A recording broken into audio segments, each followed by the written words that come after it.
அன்பு தமிழ் சொந்தங்களுக்கு வணக்கம். நேற்று செய்தியில் ஒரு விஷயத்தை நம்ம கடந்து வந்திருப்போம். என்னன்னு பார்த்தீங்கன்னா, தமிழக வெற்றி கழக தலைவர் மாண்புமிகு தமிழக முதலமைச்சர் விஜய் அவர்களை சந்திச்சு எல்என்டி அப்படின்னு சொல்லக்கூடிய ஒரு தனியார் நிறுவனம் அவங்களோட முதலீடை தமிழ்நாட்டில் செய்ய போகிறதாக ஒரு புரிந்துணர்வு ஒப்பந்தம் கையெழுத்தாகியிருக்கு. Memorandum of understanding has been signed.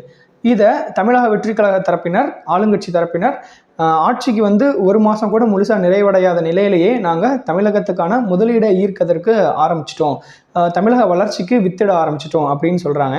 இன்னொரு பக்கம் எதிர்கட்சியினர் இது வெறும் புரிந்துணர்வு ஒப்பந்தம் தான், இது உண்மையான இன்வெஸ்ட்மெண்ட்டாக மாறுறப்ப தான் இதை முதலீடாக ஏற்க முடியும் அப்படின்னு சொல்லி அவங்க பேசிகிட்டு இருக்காங்க.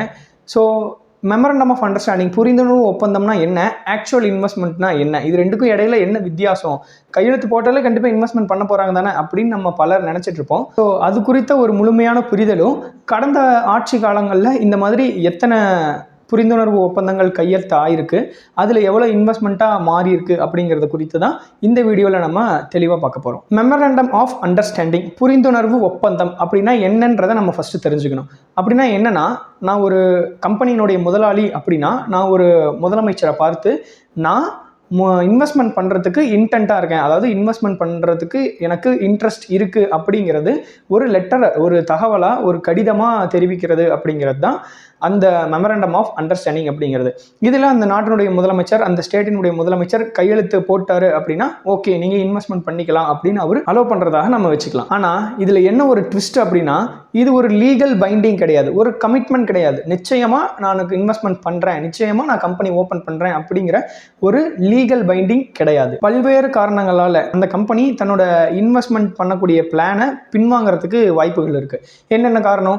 ஒரு கம்பெனி ஒரு ஸ்டேட்டில் இன்வெஸ்ட் பண்ணணும் அப்படின்னா அந்த கம்பெனிக்கு ஏதுவான, அந்த தனியார் நிறுவனத்துக்கு ஏதுவான சில சூழல் ஏற்படுத்தணும். அதுக்கு பேர் தான் பிஸ்னஸ் கிளைமேட் அப்படின்னு சொல்லுவாங்க. என்னென்ன சூழல் ஏற்படுத்தணும்? அவங்களுக்கு ஒரு ஒட்டுமொத்தமாக ஒரு 200 ஏக்கர் தேவைப்படும். அந்த ஒட்டுமொத்தமான 200 ஏக்கரையும் கையகப்படுத்துறதுக்கு அரசு அவங்களுக்கு உதவி பண்ணணும். அந்த கம்பெனிக்கான சூழலியல் சான்றிதழ் பெறணும். அந்த சூழலியல் சான்றிதழ் பெறுறதுக்கு தமிழக அரசு அவங்களுக்கு ஒத்துழைக்கணும். அவங்க உற்பத்தி பண்ணுற பொருளுக்கான மார்க்கெட் கண்டிஷன்ஸ், கள நிலவரம், சந்தை நிலவரம், அவங்க உற்பத்தி பண்ணுற பொருளை சந்தை செய்கிற அளவுக்கு ஏதுவாக இருக்கணும். இது போன்ற சில காரணங்கள் இருக்குது. இந்த காரணங்கள் ஏதாவது செட் ஆகலை, அடிபட்டு போகுது அப்படிங்கிற பட்சத்தில் நிச்சயமாக அந்த ப்ரைவேட் கம்பெனினால் தன்னோட இன்வெஸ்ட்மெண்ட் பண்ணுற பிளான்லேருந்து பின்வாங்கிறதுக்கு முடியும். அதில் எந்த விதமான சட்ட ரீதியான தடையும் கிடையாது. ஒட்டுமொத்தமாக இந்தியாவில் பண்ணக்கூடிய புரிந்துணர்வு ஒப்பந்தங்களில் 70% அப்படிங்கிறது இன்னைக்கு வரைக்கும் இன்வெஸ்ட்மெண்ட்டாக மாறலை. ஆன் பேப்பர் வெறும் மெமரண்டம் ஆஃப் அண்டர்ஸ்டாண்டிங், புரிந்துணர்வு ஒப்பந்தமாகத்தான் இருக்குதே தவிர இன்னும் இன்வெஸ்ட்மெண்ட்டாக ஆகலை. இன்வெஸ்ட்மெண்ட்டாக மாறி இருக்கிற புரிந்துணர்வு ஒப்பந்தங்கள் அப்படிங்கிறது கிட்டத்தட்ட அந்த 30% அந்த புள்ளிகளுக்கு இடையிலே தான் இருக்குது. இது எதுக்காக இப்படி பண்ணுறாங்க? அந்த 70% பண்ண மாட்டாங்க அப்படின்னு தெரிஞ்சால் அதில் ஏன் நம்ம புரிந்துணர்வு ஒப்பந்தம் கையெழுத்து இடணும் அப்படின்னு நமக்கு ஒரு கேள்வி இருக்கு இல்லையா? இங்கே தான் நம்ம அரசியலை புரிஞ்சுக்கணும். புரிந்துணர்வு ஒப்பந்தம் கையொப்பமானது அப்படிங்கிறத மட்டும்தான் செய்தியிலையும் பெரிதாக பேசப்படுமே தவிர அதுக்கப்புறம் அதனுடைய ஃபாலோஅப் செய்திகள்லையோ பெருசாக பேசப்படாது. அதனால் அந்த புரிந்துணர்வு ஒப்பந்தம் அப்படிங்கிறது தமிழ்நாட்டினுடைய வளர்ச்சிக்கோ அல்லது இந்தியாவினுடைய வளர்ச்சிக்கோ ஏதுவாக இன்வெஸ்ட்மெண்ட் முதலீடு பண்ணினாங்களா அப்படிங்கிறது மக்களுக்கு பெருசாக தெரிய போகிறது இல்லை. அப்படிங்கிறதுனால ஊடக வெளிச்சம் பெறுவதற்காகவும், நாங்கள் மக்களுக்காக பொருளாதார வளர்ச்சியில் ஈடுபடுறோம், முதலீட்டை ஈர்க்கிறோம் அப்படிங்கிற விளம்பர நோக்கத்துக்காகவும் தான் பல்வேறு அரசுகள், மத்திய அரசும் சரி பல்வேறு மாநில அரசுகளும் சரி, அட்லீஸ்ட் புரிந்துணர்வு ஒப்பந்தமாச்சு நம்ம நிறைய சைன் பண்ணியிருக்கணும் அப்படின்ற ஒரு நோக்கத்தில் வேலை செய்கிறாங்களே தவிர்த்து அந்த புரிந்துணர்வு ஒப்பந்தங்களை உண்மையான முதலீடாக மாற்றணும், எந்தெந்த புரிந்துணர்வு ஒப்பந்தங்கள் உண்மையான முதலீடாக மாறும் அப்படின்ற ஒரு உண்மையான பொருளாதார வளர்ச்சியின் நோக்கத்திற்காக பலர் பண்ணுறதில்ல, விளம்பர நோக்கத்திற்காக தான் பலர் பண்ணுறாங்க. இப்போ ஒட்டுமொத்தமாக இந்தியாவிலிருந்து தமிழ்நாடு அப்படிங்கிற மாநிலத்துக்கு வருவோம். தமிழ்நாடு அப்படிங்கிற மாநிலத்தில் தொடர்ந்து 10 வருஷம் ஆட்சி செஞ்ச கட்சி அஇஅதிமுக. அஇஅதிமுகவில் புரட்சி தலைவி அம்மா அவர்கள் இருந்த வரைக்கும் எந்த மாதிரியான இன்வெஸ்ட்மெண்ட் வந்திருக்கு அப்படிங்கிறத ஒரு ஸ்டாட்டிஸ்டிக்ஸ் பார்த்துருவோம். 2015 குளோபல் இன்வெஸ்டர்ஸ் மீட், அதாவது உலக முதலீட்டாளர்கள் மாநாடு அப்படிங்கிறது நடந்துச்சு. அதில் கையெழுத்திடப்பட்ட ஒப்பந்தங்களின் எண்ணிக்கை 100. அதனுடைய மொத்த மதிப்பு எவ்வளோ அப்படின்னு பார்த்தா 2.42 லட்சம் கோடி. இது கையெழுத்திடப்பட்ட புரிந்துணர்வு ஒப்பந்தங்களின் மதிப்பு. ஆனால் அதில் எவ்வளவு முதலீடாக கன்வெர்ட் ஆகிருக்கு அப்படின்னு பார்த்தா 65,486 கோடி தான் அதில் முதலீடாக கன்வெர்ட் ஆகிருக்கு. சதவீதத்தின் அடிப்படையில் பார்த்தா 27% மட்டும்தான் புரிந்துணர்வு ஒப்பந்தம்ங்கிற ஸ்டேஜ்லேருந்து முதலீடு அப்படிங்கிற உண்மையான வளர்ச்சி ஸ்டேஜுக்கு வந்திருக்கு. இது கூட இன்னொன்று சொல்லுவாங்க, எத்தனை வேலை வாய்ப்புகள் ஏற்படுத்தப்படும் அப்படின்னு சொல்லுவாங்க.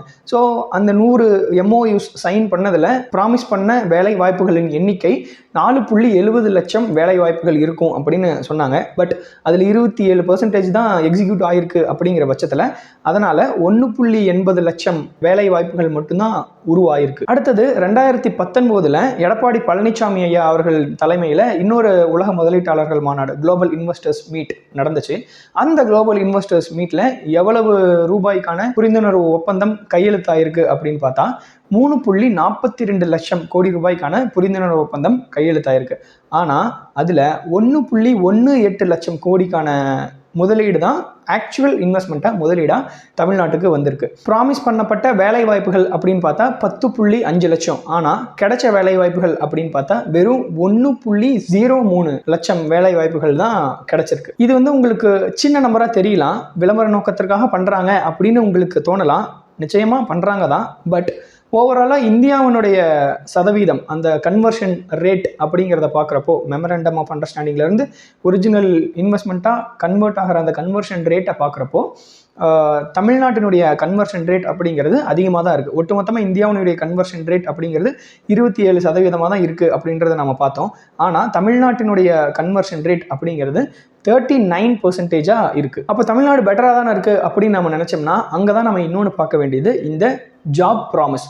எவ்வளவு ஜாப் ப்ராமிஸ் பண்ணியிருக்காங்க, அதில் எவ்வளோ வேலை வாய்ப்புகள் கிடைச்சிருக்கு அப்படிங்கிறதுல அந்த ப்ராமிஸ் பண்ணதுக்கும் உண்மையாக கிடைச்சதுக்குமான கேப் தமிழ்நாட்டில் ரொம்ப அதிகமாக இருக்குது. வெறும் 10% தான் உண்மையான வேலை வாய்ப்புகளாக கன்வெர்ட் ஆகுது. அடுத்து நடந்து முடிஞ்ச திமுக ஆட்சி காலத்தில் என்னென்ன முதலீடுகள் வந்துச்சு அப்படிங்கிறத நம்ம பார்ப்போம். எனக்கு தெரிஞ்சு இருக்கிற அரசியல்வாதிகள்லேயே வெளிநாடெல்லாம் சுற்றுப்பயணம் சென்று முதலீட்டாளர்களை ஈர்க்கிறதுக்கு நிறைய எஃபர்ட் போட்டதாக மீடியாக்களில் செய்திகளில் விளம்பரப்படுத்தப்பட்ட முதல்வர் திமுகவின் தலைவர் திரு மு.க. ஸ்டாலின் அவர்கள் தான். ஒட்டுமொத்தமாக அவரோட ஆட்சி காலத்தில் கையெழுத்திடப்பட்ட புரிந்துணர்வு ஒப்பந்தங்களின் எண்ணிக்கை 1173.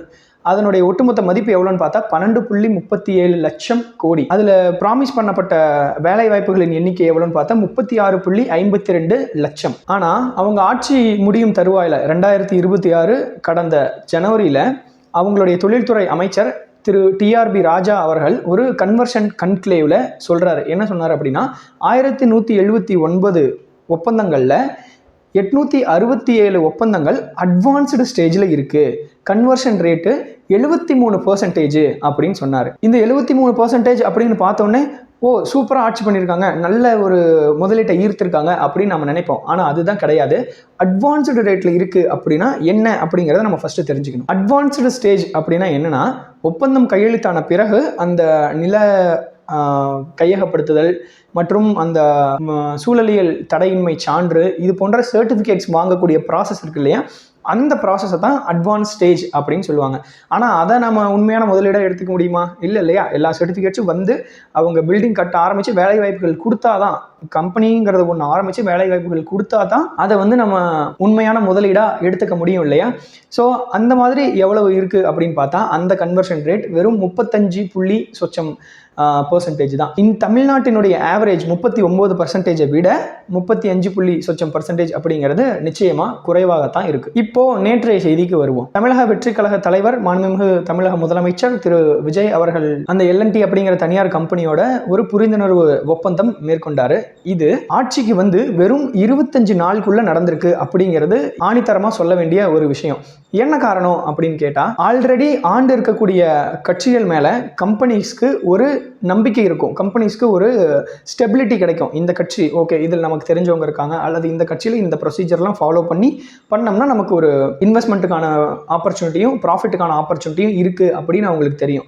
ஆனால் தமிழக வெற்றி கழகம் ஒரு புது கட்சி அப்படிங்கிறதுனால அவங்களுக்கு எந்த மாதிரியான ப்ரொசீஜரை ஃபாலோ பண்ணணும், ப்ரொசீஜர் இன் த சென்ஸ் அரசினுடைய ப்ரொசீஜர் எல்லாமே ஒன்று தான். பட் யாரை அணுகணும், யார் மூலமாக அந்த இன்வெஸ்ட்மெண்ட்டை நம்ம பண்ண முடியும், நிலம் கையகப்படுத்தலுக்கு யார் அணுகணும், அந்த சூழலியல் சான்றிதழ் வாங்குறதுக்கு யார் அணுகணும், இது போன்ற பல கேள்விக்குறிகள் இருக்கும். இன்னொன்று, அமைஞ்சிருக்கக்கூடிய தமிழக வெற்றி கழக அரசு அப்படிங்கிறத கூட்டணி கட்சிகளின் சப்போர்ட்டினுடைய தான் இந்த ஆட்சி இருக்குது. அப்படிங்கிறதுனால இந்த மாதிரி ஒரு மைனாரிட்டி அரசை நம்பி ஒரு தனியார் கம்பெனி புரிந்துணர்வு ஒப்பந்தம் கையெழுத்திடுறது, இன்வெஸ்ட்மெண்ட் பண்ணுறது அப்படிங்கிறது ஒரு கஷ்டமான விஷயம். ஆனால் தொழில்துறை அமைச்சர் கீர்த்தனா அவர்கள் மற்றும் தமிழக முதலமைச்சர் ஜோசப் விஜய் அவர்கள் இதை செஞ்சு காட்டியிருக்காங்க. அந்த புரிந்துணர்வு ஒப்பந்தத்தினுடைய டீட்டெயில்ஸ் என்னென்னு பார்த்தா, டேட்டா சென்டர் எக்ஸ்பேண்ட் பண்ண போகிறாங்க. எங்கன்னா காஞ்சிபுரத்தில். அதனுடைய முதலீடு 15,000 கோடி. அதனால் கிடைக்கக்கூடிய வேலைவாய்ப்புகள் அப்படிங்கிறது 500 வேலைவாய்ப்புகள் கிடைக்கும். அண்ட் எலக்ட்ரானிக்ஸ் மேனுஃபேக்சரிங் அப்படிங்கிற யூனிட் ஸ்டார்ட் பண்ண போகிறாங்க. எங்கே? கோயம்புத்தூரில். 2,500 கோடி மதிப்பு. அதில் கிடைக்க போகிற வேலைவாய்ப்புகளின் எண்ணிக்கை பார்த்தா 2,000 வேலைவாய்ப்புகள் கிடைக்கும். ஷிப் பில்டிங் கம்பெனி ஒன்று, ஷிப் பில்டிங் யூனிட் ஒன்று ஸ்டார்ட் பண்ண போகிறாங்க. அதனுடைய மதிப்பு எவ்வளோ அப்படின்னா 1,100 கோடி. அதனால் கிடைக்கக்கூடிய வேலைவாய்ப்புகள் அப்படிங்கிறது 5,700 வேலைவாய்ப்புகள் கிடைக்கும். ஒட்டுமொத்தமாக 18,600 கோடிக்கான புரிந்துணர்வு ஒப்பந்தம் கையெழுத்தாகப்பட்டிருக்கு. ஒட்டுமொத்தமாக ப்ராமிஸ் பண்ணியிருக்கக்கூடிய வேலை வாய்ப்புகள் அப்படிங்கிறது என்ன அப்படின்னா 8,200 வேலை வாய்ப்புகள். சரிப்பா, ஆனால் இந்த புரிந்துணர்வு ஒப்பந்தம் முதலீடாக மாறும் அப்படின்னு எப்படி நம்ம நம்புறது? 25 நாளில் ஒரு ஒப்பந்தம் கையெழுத்து பண்ணியிருக்காங்கிறது நல்ல விஷயம். ஆனால் முதலீடாக மாறும் அப்படிங்கிறத நான் எப்படி நம்புறது அப்படின்னு கேட்டால், L&T அப்படிங்கிற தனியார் கம்பெனியினுடைய கன்வர்ஷன் ரேட்டை நம்ம பார்ப்போம். L&T அப்படிங்கிற தனியார் நிறுவனத்தினுடைய கன்வர்ஷன் ரேட் அப்படிங்கிறது கிட்டத்தட்ட 78% மேல் இருக்குது. அதனால் இந்த இன்வெஸ்ட்மெண்ட்டு தவறாமல் தமிழ்நாட்டுக்கு வரத்துக்கான வாய்ப்புகள் தான் அதிகமாக இருக்குது அப்படிங்கிறத நம்மளால் பார்க்க முடியுது. அவ்வளோதான் இந்த வீடியோ. இந்த வீடியோனுடைய எண்டில் உங்களுக்கு ஆளுங்கட்சி சொல்கிறது சரியா, எதிர்கட்சிகள் சொல்கிறது சரியா, அல்லது ஆளுங்கட்சி சொல்கிறதுல எவ்வளவு சரி, எதிர்கட்சிகள் சொல்கிறதுல எவ்வளவு சரி அப்படிங்கிறதுக்கான ஒரு முழுமையான புரிதல் உங்களுக்கு கிடைச்சிருக்கும் அப்படின்னு நான் நம்புகிறேன். நம்ம சேனலில் நிறைய பேர் சப்ஸ்கிரைப் பண்ணாமல் பார்த்துட்டு இருக்கீங்க. ஸோ நம்ம சேனலை சப்ஸ்கிரைப் பண்ணி அந்த பெல் பட்டனை ப்ரெஸ் பண்ணிக்கோங்க. அப்போ தான் என்னோட வீடியோ உடனுக்குடன் உங்களோட செல்ஃபோனுக்கு நோட்டிஃபிகேஷனாக வரும். மற்றும் என்னோட வீடியோவை லைக் பண்ணிக்கோங்க. அப்போ தான் உங்களாலையும் சரி என்னாலையும் சரி சேர்ந்து ஒரு கற்றறிந்த தமிழ்நாட்டை உருவாக்க முடியும். மேலும் நான் UPSC ப்ரிப்பரேஷன் பண்ணிட்டு இருக்கேன்.